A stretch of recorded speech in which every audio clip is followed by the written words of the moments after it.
The fuck going on in this motherfucking beach? They call me the Black Charlie Sheen, aka One Chains. I'm also known as fitness trainer, Mr. Train Your Girl. She be doing squats all over my dick. In some circles, I'm just simply known as Don. Week 5 of the motherfucking PPL. You know what I'm saying? Give your girl my PPL. Now listen, man. Last week, unfortunately, we took an L. We took an L to hacks. The hacks would have not guaranteed. I mean, the absence of hacks would have not guaranteed our victory, but I'm pretty certain that without the unfortunate hacks, we would have been able to secure the dub. So we should have been unbeaten, but it is what it is. That is Pokemon. It happens like this. Ellie played really well too. Shoutouts to Ellie for this. So this week, we gotta bounce back. You know what the Mafia does? If there's a little setback, the Mafia steps aside for a second, thinks over a few things, you know, rolls up some ass crackers and smokes the ass crackers, bro. We're gonna be smoking ass crackers as a motherfuck tonight. Or tomorrow, I guess, whenever this shit is coming out. The team, let me explain to you. So we're playing against Uzi Gunner. Uzi, you know what I'm saying? The Uzi Gunner, pew, pew, pew. But Uzi Gunner is a substitute coach. Not substitute coach, but he stepped in for Kelly under the radar. He stepped in having a 1-2 record and absolutely demolished his first opposition 5-0. Absolutely dominating performance, okay? So I was like, God damn, holy motherfucker. Because look, our schedule for the rest of the season is looking actually really motherfucking rough, I gotta say. I don't know if I can reveal the schedule or not, but I'm facing Joey week 6, right? Obviously the greatest fucking Pokemon player of all time. And then week 7 I'm facing Lars, the motherfucking German machine, bro. That dude is a fucking robot. Like, his team is strong as hell, right? And then last week I'm facing Mount Aich. Mount Aich went fucking crazy, right? It's been 4 weeks now. He lost the first week to the German machine and then won the rest of the 3 weeks, right? So like, people been going stupid. My schedule is looking kind of rough. You know what I'm saying? Hold on.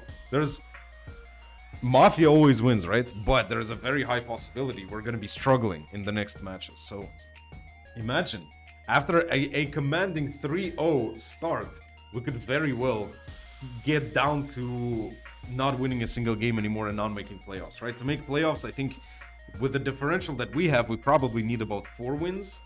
5 wins would definitely secure it, but like 4 wins might be enough. It depends because there's more people in this one, right? There's 14 people. When I played in the previous draft league, there was 12 people and a record of 4-4 was enough to make playoffs. So the thing is, this is a must win. This is literally a must win. And the problem is, I mean, I love my team. My team is fucking crazy, right? The team is really strong. I think it's one of the best teams in the league. But every fucking week, we kept getting annoying matchups. Like, matchup gets more annoying and annoying as weeks go on, right? The matchup, for example, against Q, I guess the only rather straightforward matchup was against Nexus. It's not to say the Nexus team is bad. It's really good, but like, we just had a clear path on how to win, you know? Q had a very annoying team with screens. We had to like play around that. Then Ellie had all the fucking answers to Shiyu and the existence of the fucking universe, bro. Like, there's never gonna be as many Shiyu answers in anybody's team ever, bro. In any fucking draft league to ever exist in the universe from now on, you know. So that is having said that, look at our matchup right now. Like, this matchup, yes, it doesn't have things that take Shiyu too well. Shiyu, but there is a Vaporeon. But the thing about it is that this matchup is so fucking confusing. Just look at this team. Look at this team, and I'm just genuinely... So this is one of those matchups where you need to scout for information a lot, because this is, depending on which direction the opposition decides to take the team, it could go so many different ways. Because look at it. First of all, we see Regidrago, right? But we have Sylveon. The best thing to stop Regidrago, right? It's just Sylveon, looking at it, is incredible into this team, right? But then he has Iron Treads. On top of that, he has a Zoroark. And Zoroark is the Terra Captain. Zoroark could disguise as Regidrago. As I switch in Sylveon, and it goes for Specs Sludge Ball and just weakens my Sylveon, or even like chips it down, kills it, and then Regidrago just goes stupid with Scarf, right? then look at it. He has two ways of terrain. Okay, our Bolivia is not the most reliable way of setting up terrain, but it is grassy terrain with Sneasler, but it's also Pinchurin with Sneasler and the Alolan Raichu. And that's a big issue. That's a big issue because they get their speed doubled. Granted, electric terrain would give my Iron Bundle Quark Drive. It's gonna get a little quirky in that electrical current, you know what I'm saying? But it's just overall still it's gonna be really difficult to prep against Raichu that is gonna be double speed. And then Sneasler on Burden is not even that amazing into me having Slowbro, right? But then he can disguise Zoroark as Sneasler, and then I switch in Slowbro, I get fucked by fucking Spix Dark Pulse or some shit, right? Sneasler could very well be Poison Touch, Fake Out, U-turn shit, right? And then he has Vaporeon to kind of sort of be a check to my two offensive sweepers. It doesn't take much from Shiyu, so I have to get creative with Shiyu to break Vaporeon. And then, yeah, Freeze-Dry is there on bundle, but we need to be specs to even to a KO Vaporeon. Granted, Vaporeon doesn't do much back, but still it can wish, it can do all that shit, right? So like, and then there's Enamorus. Enamorus is just annoying as hell. Very good switching into low kicks, right? Because it quad resists my shit. It's just not that there's treads that can sort of deal with low kicks too. There's just not much room for breathing here, you know what I mean? Like, and that's why now we have to understand what kind of Sneasler is it gonna be? Is it actually gonna be Terrain Sneasler? Is it actually gonna be just Poison Touch? You know, there's always the possibility of Mesprit coming to the match. So realistically, this matchup is really, really annoying.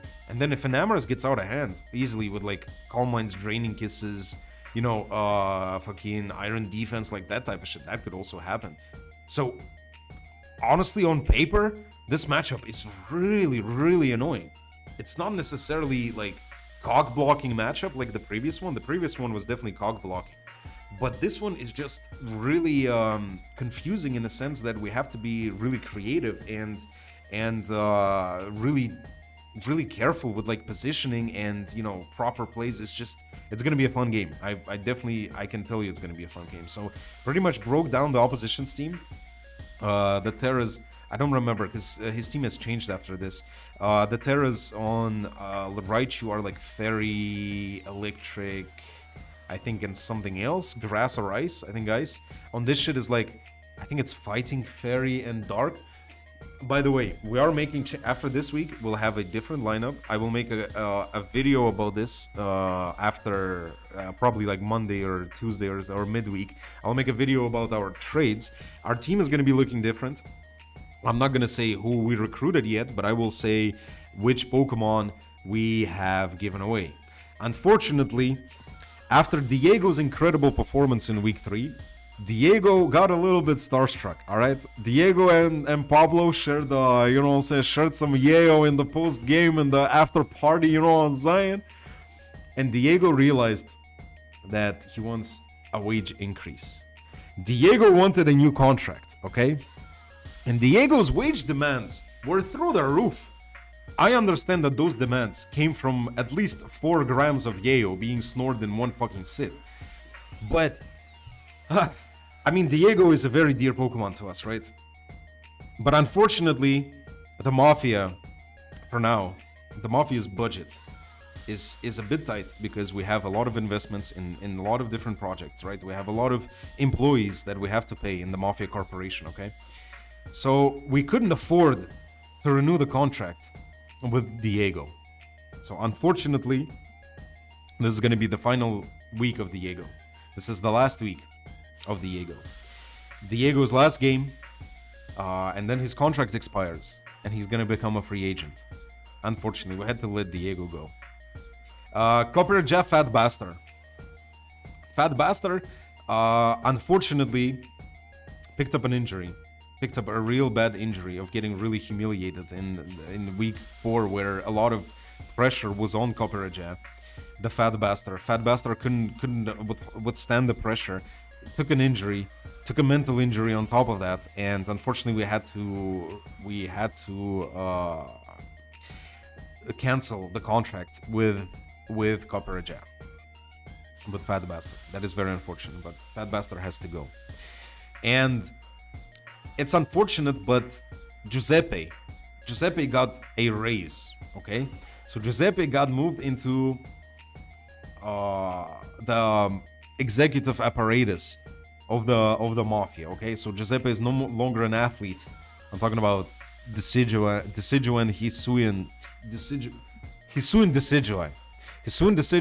got a promotion, okay? So decidueye-hisui is no longer going to be an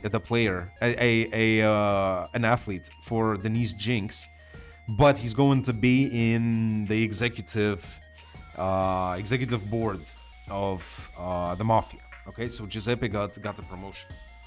So these three particular athletes are unfortunately leaving Denise Jynx. But I can tell you that we lined up really good replacements. We did a lot of scouting. Our scouting department has done an amazing job. And we have made some incredible acquisitions. Acquisitions you will see once. Hold on. I'm gonna make a video, as I said, after the battle tomorrow goes up. Okay, so I would like everybody to say farewell to Giuseppe, Diego, and Fat Bastard. They are on to some better things. Okay. But and our team is gonna get better too. It's unfortunate that these three goats had to leave, but it is what it is. Life is life. Life is life. All right, so we had to give Diego a farewell. Diego a swan song in this week because this is the last week. The stadium is gonna be going crazy for Diego. Giuseppe is staying in the mafia, in the mafia apparatus. So Giuseppe is not leaving per se, but he's just not gonna compete anymore. But Fat Bastard took an injury, okay? So Fat Bastard cannot necessarily play in this game. But Diego, this is going to be Diego's final game. So we have to make sure we utilize Diego well.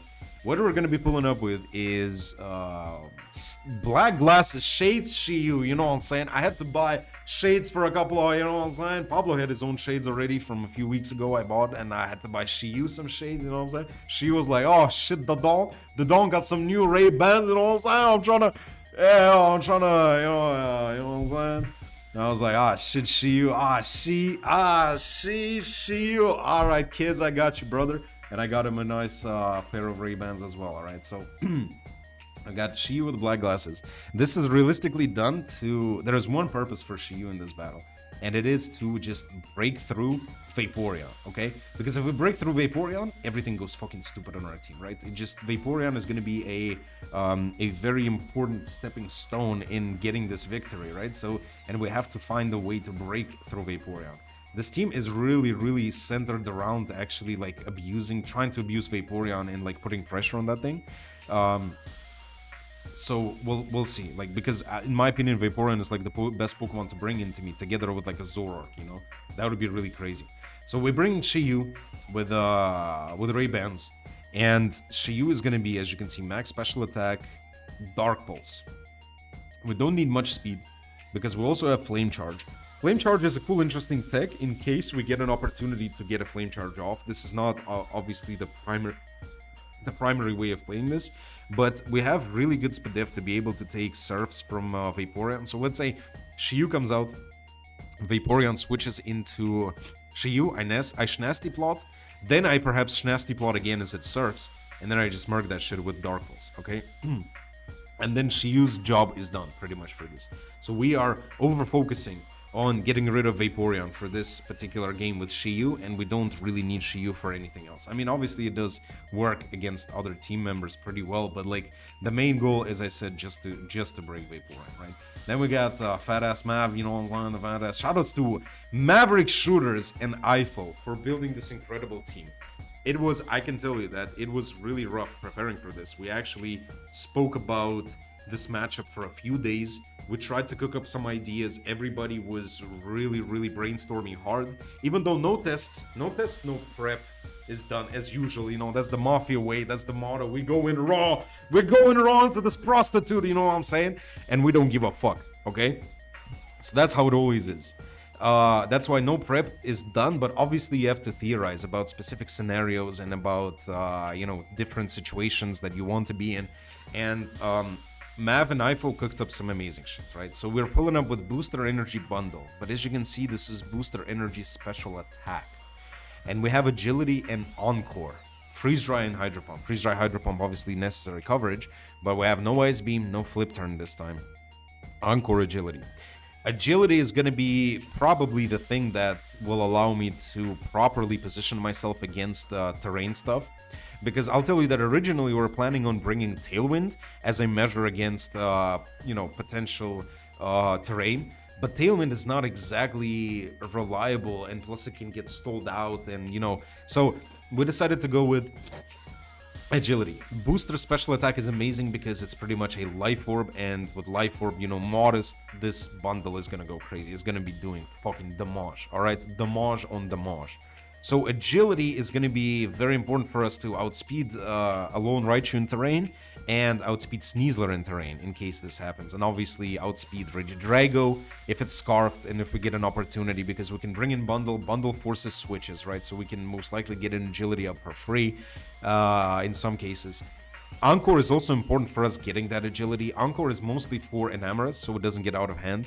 If it tries to Calm Mind, Iron Defense, any type of shit, any type of crap like that, So, Encore, originally we had Taunt to shut down Vaporeon, but Encore kind of cucks Vaporeon, but it still allows it to get off wishes, which is a bit unfortunate, right? So, Taunt would have completely shut it down. But realistically, we have a game plan for Vaporeon, right? So having specifically another dedicated just Vaporeon shutdown is not that necessary as actually having an answer to an Enamorus, an actual thing that can shit on an Enamorus. So Encore is the choice, the move of choice. Okay, I think this set is gonna go crazy. This thing looks on paper looks fucking phenomenal, right? Then we got Pablo pulling up with a Black Glasses Terra Dark. This is gonna be our Terra captain for this week. Terra Dark and Throat Chop. This is very important for emergency dealing with an Amorous, because Terra Dark Throat Chop actually does, if it's Spadef and not Iron Defense up, then it does around half, which is crazy. It's crazy damage, honestly, because it's an Amorous Theory, and that shit is fat as fuck. It's a goddamn turtle pig thing, So that pig takes a lot, which is really nice. No first impression. I don't think we need first impression. My opposition has been bringing a lot of protect against me, so we chose Suka Punch. Suka Punch is very good into Sneasler too. If Sneasler is not Grassy Seed or Electric Seed, then it takes damn near 95 or 90% max from Suka Punch Terra Dark, right? So if we get a little bit of chip, a little bit of damage on that shit, then Suka Punch just checks it really well. Suka Punch is also really good for the Raichu. We don't need to first impression it. We can just Suka Punch it. SD is good in case some protects happen, some switches happen. U-turn is just pivot. So we really don't need first impression on this. We're running Adamant. I don't know what speed this is for, but... Oh, it's actually enough HP to live a CC from Sneasler, obviously non-Terra Dark, from a Jolly Sneasler. And go for Suka Punch before that, or go for Throat Chop after that, right?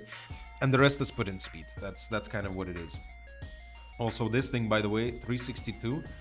362 is actually interesting. I thought we were going 352 just to have enough speed to outspeed Raichu, because Raichu in terrain is 350, right? So then 352 in case something speed creeps the Raichu on his team, which it could realistically only be Sneasler, but just in case. But 362, okay, that's fine too. I thought we had a bit of a different spread, not gonna lie. But the main thing is that it's max special attack, right? And then so then we have Mia. This is a very interesting set on Mia.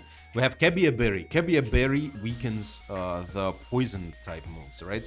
And this is kind of our emergency check to Sneasler as well, because we're not bringing Slowbro to this match. Slowbro realistically shits on Sneasler, but what we thought is that Slowbro just gets abused. First of all, it could get fucked up by Zoroark, in case Zoroark disguises into something.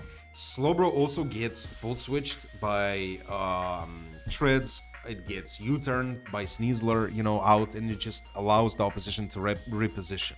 Okay, so Slowbro, I think is gonna lose its momentum, even though on paper Slowbro is really good. Maybe Rocky Helmet Slowbro would have been nice into Sneasler, but we're not gonna be bringing Slowbro. We decided to bring Sylveon because that's a good fail-safe against Regidraco, so it doesn't get out of hand. On top of that, we have, as I said, Kebiaberry Psyshock, so that Dire Claw, I think Jolly Dire Claw does 72% maximum anyways, but with Kebiaberry, it's gonna do absolutely nothing. And just in case Kebiaberry gets burned by like Sludge Bomb and then I Wish Up, we still, with this, we have enough defense to take an unboosted Jolly Dire Claw, I'm pretty sure. We even take an Adamant one, I think, unless it's like a max roll. But Kebiaberry is just, again, just a failsafe. Psyshock kills the Sneasler back, so that's why we have Psyshock. And then we have Hyper Voice, obviously, you know, as good coverage for everything, specifically Regidraco. And then Wish Protect, pretty self-explanatory. I don't know what the speed is for, don't really know, to be honest. You gotta ask Mav about this. But yeah, we're bringing Mia. Mia likes to be comfortable. T-shirt, no draws. You know, she called me Ike Turner because I beat her in the car. Beat her in the studio. And I even hit her friend too. Oof. Alright. Then we got da-don-da-do. Da-don-da-don. Da-don-da-do. This motherfucker is going to be really, really important for us. In not only keeping hazards away, which is very important. Rapid spin, he has no spin blockers. So, I mean, well, he has Ceruledge, but Ceruledge gets fucked by Dawnfan anyways, right? So, like, Dawn shits on a lot of things on his team. It's a good answer to Iron Treads, unless he brings, like, Steel Beam and decides to kill himself, or, like, Flash Cannon shit, right? Earth Power might be annoying too, but then, you know, we still deal with that. We Earthquake back, like, it's just Dawn is incredible in this. We definitely need Earthquake, we need Rapid Spin. And the last two moves were a choice between Knockoff, Ice Shard, Stealth Rock, and Ice Spinner. I wanted Stealth Rock. I really wanted Stealth Rock, just to, you know, just to get the little bit of chip on Sneasler. A couple of times it comes in, then puts it hopefully in range of Suka Punch, for example, right? And then just overall getting Stealth Rock damage on Uzi's team would be really nice. So I wanted Stealth Rock for sure. Knock would have been a great option, but Knock doesn't really hit too many things, because Raichu gets Earthquaked, right? Getting like Knock and taking an item from Enamorus, that's decent, alright? But Ice Spinner could be very important in us being able to deal with terrain. Since we're not bringing Tailwind, then Ice Spinner could be a cool tech of actually getting rid of terrain, on top of it doing super effective damage to Enamorus, and just, you know, overall being a pretty strong sort of coverage move for the Dawn, and being stronger than Ice Shard. You know, Ice Shard is nice, but like, Ice Spinner could come in clutch. I promise you, if he's bringing terrain, Ice Spinner is gonna put in work. I fucking promise you. The CV spread is pretty interesting. It's just a good defense to be able to take on Sneasler for like high on health, you know. Max HP is just very good, you know, lefties for longevity, a little bit of attack to be a little bit more, you know, dangerous offensively. So this Dawn is going to be a very important figure on our team, absolutely. It's most likely going to be our dedicated lead into the things that Uzi has. It just makes the most sense. And then we got the star of the show. The star of the show, the man that plays his last game for the Nice Jynx. We will say farewell to Diego. After the heroics that Diego has produced in week 3, Diego is the swan song of Diego. And as I said, we were thinking of using Tailwind, but Tailwind is not a good farewell for Diego. Diego gotta pull up with some fucking heat. Alright? We got Prankster, Bulk Up, Rest Sleep Talk, and Acrobatics. As you can see, 3 moves are priority. Bulk Up, we get priority attack and defense buff. Then we can priority heal, and then we can priority sleep talk, potentially get acrobatics. So even our attacking move could potentially become priority with this Tornadus Diego set. It's actually really crazy. We have Citrus Berry. Normally you would maybe not run any item just to have acrobatics at full damage immediately, but Citrus Berry is so easy to pop. So like, it's most likely acrobatics is going to be at full power regardless, because our idea is to just bulk up and then rest and then spam sleep talk. So this is a crazy set. Really, really amazing idea. It has a little bit of defense to be able to live a +2 Dire Claw after bulking up. So like, let's say Sneasler has +2 after SD and it's Dire Clawing into the Tornadus, into Diego. Then Diego goes for bulk up first. because obviously prankster. So then dire claw becomes kind of like +1, and then this HP and defense allows us to live it, and then we rest up, and then we sleep talk and hope for acrobatics, and we just pray at that point, you know. Diego is too nice, so this is gonna go perfectly to plan. This thing sets up on a lot of team members of Uzi as well. It kind of sets up on treads. You know, it just like it's realistically really good into this team, right? I can kind of try to sit there and set up on Vaporeon too. So like this Diego set is kind of crazy. It's really fucking heat, really clean. And I think it's gonna put in work. This is the definitely the star of the show. This is the main crazy set we have, and this is some insane cooking done by Maverick Shooters and together with iPhone. So there you have it. This is a must-win game. We're bringing a pretty unorthodox team. I think we have most of the bases covered, but as I said, this is going to be a very difficult game information-wise because we have to position ourselves very carefully and we have to understand what the opposition is bringing, because opposition can pretty much confuse the hell out of us with so many different options and different possibilities and different ways the team could go, you know? So stay tuned for the battle. This is going to be a fire one, you know what I'm saying? Thumbs up the video. Get hyped, bitch. Leave comments on what you think about this and what you think about our now former teammates leaving Nice Jynx. Okay, Diego, we're gonna give you an amazing farewell. On that note, I'm gonna go ahead and get a fucking body here, you know what I'm saying? Gonna go bounce fucking your bitch. You know how it goes, man.